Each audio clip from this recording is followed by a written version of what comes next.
అందరూ చెప్పారు పెద్దలంతా.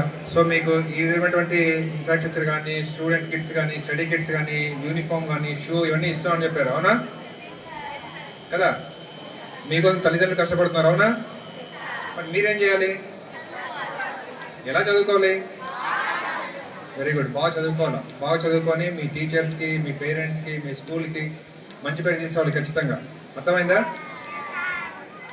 సౌండ్ లేదు ఎందుకు? బాగా చదవండి, కష్టపడండి. కష్టపడకపోతే ఏ రిజల్ట్ ఉండదు. ఫస్ట్ ఆఫ్ ఆల్ మీరు ఇంత చేస్తున్నా కూడా మీ తల్లిదండ్రుల కష్టాన్ని మీరు గుర్తుంచుకోవాలి. వాళ్ళు ఎంత కష్టపడి మీరు స్కూల్కి పంపిస్తున్నారు, వాళ్ళు ఎంత కష్టపడి మీరు పెంచుతున్నారు అనే ఆ కష్టాన్ని కూడా మీరు తెలుసుకోవాలి. అర్థమైందా? సో అప్పుడే మీరు ఎలా కష్టపడాలి, వారి కష్టానికి తగ్గట్టుగా మీరు మంచి ప్రయోజకులు కావాలని చెప్పేసి మీకు ఒక ఆలోచన వస్తుంది. ఖచ్చితంగా ప్రతి ఒక్కరూ నేను ఫ్యూచర్లో బాగా చదివి నేను ఒక సార్ చెప్పినట్టు ఐఏఎస్, ఐపీఎస్ టీచర్లతో పాటు పోలీస్ కూడా కావాలనేసి ఒక ఎయిమ్ పెట్టుకోండి.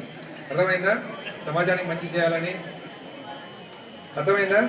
ధైర్యంగా ఉండాలని చెప్పేసి, బాగా చదవాలని చెప్పేసి ఆకాంక్షిస్తున్నాను.